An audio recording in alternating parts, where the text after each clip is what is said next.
இந்த வீடியோவில் ESP8266 micro கண்ட்ரோலரை Arduino IDE சாஃப்ட்வேர் கூட இன்டர்ஃபேஸ் பண்ணுறதை தான் பார்க்க போகிறோம். நான் இப்போது ப்ரோக்ராம் வந்து ஃப்ளாஷ் பண்ணுறேன். ஸோ ஃப்ளாஷ் பண்ணும்போது நமக்கு ப்ரோக்ராம் எவ்வளோ பர்சன்டேஜ் வந்து ஃப்ளாஷ் ஆகிட்டுருக்கு அப்படின்றத நம்ம வந்து நம்மளோட IDE சாஃப்ட்வேரில் விசுவலாக பார்க்கலாம். அதே டைமில் நமக்கு வந்து இன்பில்டாக நம்மளோட ESP8266 ஒரு LED இருக்கும். ஸோ அந்த LED ஃப்ளாஷ் பண்ணும்போது லைட்டாக பிளிங்க் ஆகும். இப்போ எனக்கு ஃபுல்லாக என்ன ஆயிடுச்சு அப்படின்னா நம்மளோட ப்ரோக்ராம் அப்படின்றது வந்து ஃப்ளாஷ் ஆயிடுச்சு. இப்போ LED வந்து ஆன் ஆஃப் அப்படின்ற மாதிரியான கண்டிஷனில் ஒர்க் ஆகிட்டுருக்கு. ஸோ அதை நீங்கள் வந்து இப்போ பார்ப்பீங்க, ஹார்ட்வேரில் நீங்கள் செக் பண்ணுவீங்க. இப்போ இந்த இடத்துல நம்ம என்ன பண்ணியிருக்கோம் அப்படின்னா ESP8266 அப்படின்னு சொல்லக்கூடிய மாடியூல் வந்து பார்த்திங்கன்னா ஒரு ஒய்ஃபை இன்டர்ஃபேஸ் இருக்கக்கூடிய மாடியூல். ஸோ இதில் LED மட்டும் நான் வந்து ஆன் ஆஃப் பண்ணுற மாதிரி பண்ணியிருக்கேன்.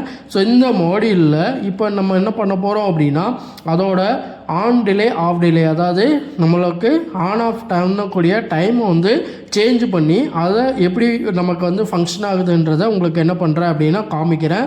ஸோ நான் இப்போ வந்து ஆஃப் டைமை மட்டும் கம்மி பண்ணுறேன், ஆன் டைம் அப்படின்றத அதிகப்படுத்துகிறேன். ஸோ அந்த ப்ரோக்ராமிங்கில் தான் நான் வந்து என்ன பண்ணுறேன் அப்படின்னா எடிட் பண்ணுறேன். ஸோ எடிட் பண்ணதுக்கப்புறம் நான் இப்போ ப்ரோக்ராமை ஃப்ளாஷ் பண்ணிகிட்ருக்கேன்.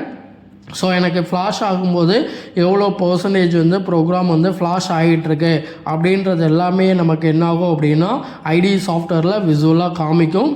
ஸோ இப்போ அந்த பர்சன்டேஜில் நமக்கு வந்து ப்ரோக்ராம் அப்படின்றது ஃப்ளாஷ் ஆகினதுக்கப்புறம் அதே டைமில் நமக்கு வந்து LED வந்து ஆன் ஆஃப் அப்படின்றது ஸ்டேட்டஸ் வந்து காமிக்கும். இப்போ ஆன் டைம் அப்படின்றது அதிகமாக இருக்கும், ஆஃப் டைம் அப்படின்றது கம்மியாக இருக்கும். ஸோ நீங்கள் ஹார்ட்வேரில் செக் பண்ணிங்கனாலே நமக்கு விசுவலாக தெரியும். ஸோ இப்போ இந்த ESP8266 அப்படின்னு சொல்லக்கூடிய மாடியூலில் இன்பில்டாக நமக்கு வந்து ஒய்ஃபை இன்டர்ஃபேஸ் இருக்கிறதுனால நம்ம இன்பில்டாக ஒய்ஃபை இன்டர்ஃபேஸ் தேவைப்படக்கூடிய அப்ளிகேஷன்ஸுக்கு இந்த ESP8266 அப்படின்னு சொல்லக்கூடிய கண்ட்ரோலரை நம்ம என்ன பண்ணிக்கலாம் அப்படின்னா கான்செப்ட் பேஸ் வந்து யூஸ் பண்ணிக்க முடியும்.